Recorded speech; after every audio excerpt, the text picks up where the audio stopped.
La couronne qui sera utilisée pour marquer officiellement le début de l'ère caroléenne cette année remonte au XVIIe siècle, lorsque l'un de ses homonymes monta sur le trône. Le roi sera couronné le 6 mai à l'abbaye de Westminster, marquant le premier couronnement en près de 70 ans.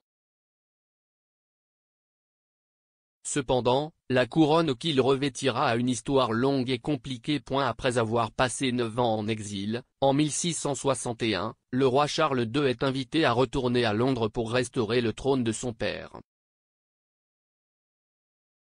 12 ans plus tôt, Charles Ier avait été exécuté à Whitehall à l'apogée de la guerre civile anglaise, et après avoir été vaincu par Oliver Cromwell en Écosse, son fils aîné s'enfuit en Europe, commençant ainsi un régime républicain national, connu sous le nom de période du Commonwealth.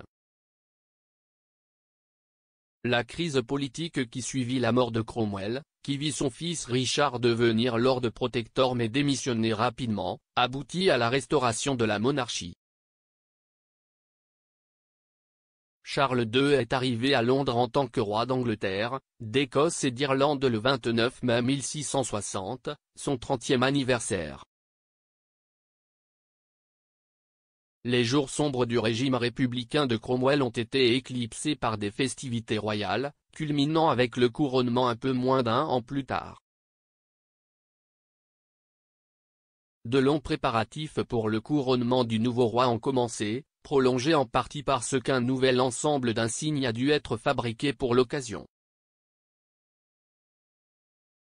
L'ensemble précédent avait été fondu lors de l'exécution de Charles Ier et lors de discussions sur ce dont son successeur pourrait avoir besoin, Charles II a déclaré qu'il voulait l'ensemble complet.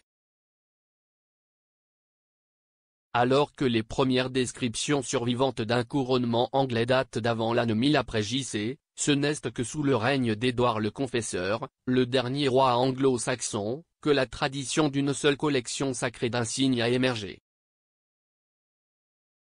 Une couronne, qui aurait été la sienne, a été utilisée lors du couronnement d'Henri III en 1220, puis soigneusement conservée pour les futurs monarques. La collection s'est rapidement agrandie pour inclure une gamme d'autres insignes, y compris une cuillère en or, un sceptre, des amarils et des éperons.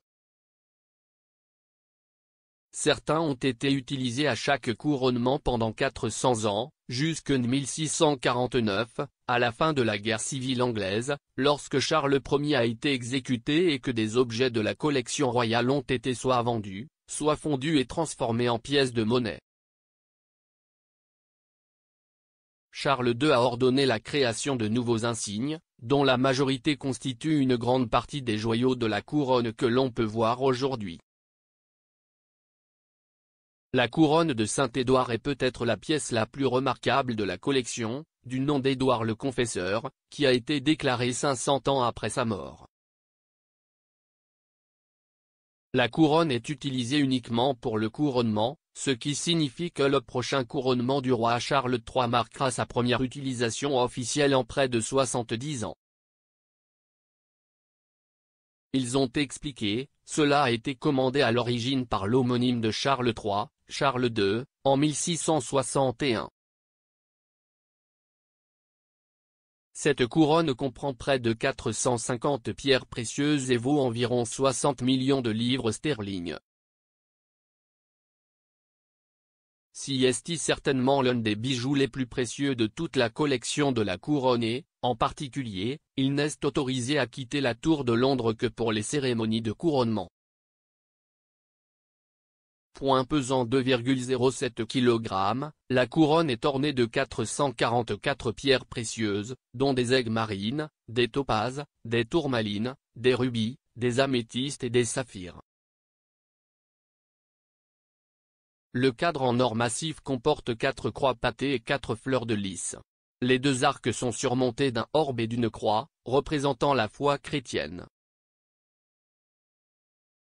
Après 1689, lorsque Guillaume III a été couronné, il n'a pas été utilisé pour couronner un monarque pendant plus de 200 ans. Mais en 1911, la tradition a été relancée par George V et a été maintenue depuis. Le grand-père actuel du roi Charles, le roi George VI, et sa mère, la reine Élisabeth II, ont tous deux été couronnés de la couronne de Saint-Édouard. Il est donc normal que la couronne soit utilisée lors du couronnement du monarque régnant en mai. En raison du poids immense de la couronne, Charles devra probablement s'entraîner à la porter. En décembre, le palais de Buckingham a annoncé que la couronne avait été retirée de la Tour de Londres, où elle est considérée comme l'attraction principale des joyaux de la couronne et généralement gardée sous clé. Dans un communiqué, le palais a déclaré, la couronne de Saint-Édouard, la pièce maîtresse historique des joyaux de la couronne, a été retirée de la Tour de Londres pour permettre le début des travaux de modification avant le couronnement du samedi 6 mai 2023. Comme feu la reine, Charles devrait porter 2 couronnes le jour de son couronnement. Malte Cohn, spécialiste de la mode et creative lead chez Trendyol, a précédemment déclaré à Express. UK, le roi devrait porter 2 couronnes à différents moments de la journée.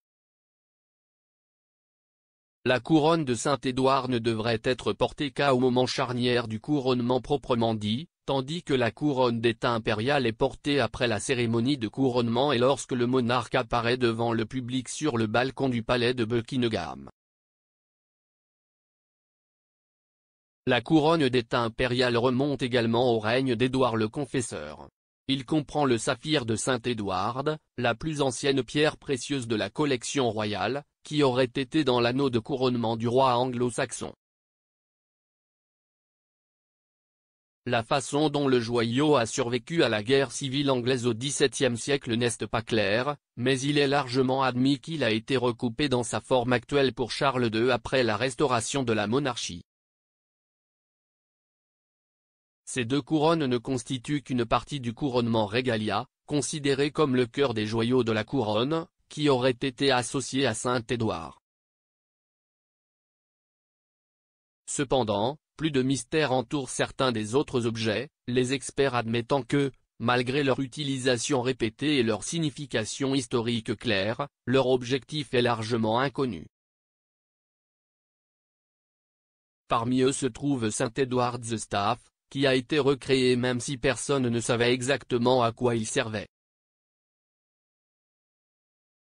Charles Faris, historien public pour Historic Royal Palace, a déclaré à Hello Magazine, lorsque les joyaux de la couronne ont été refaits en 1660 et 1661, Charles II était informé de ce dont il pourrait avoir besoin et de ce dont il pourrait ne pas avoir besoin.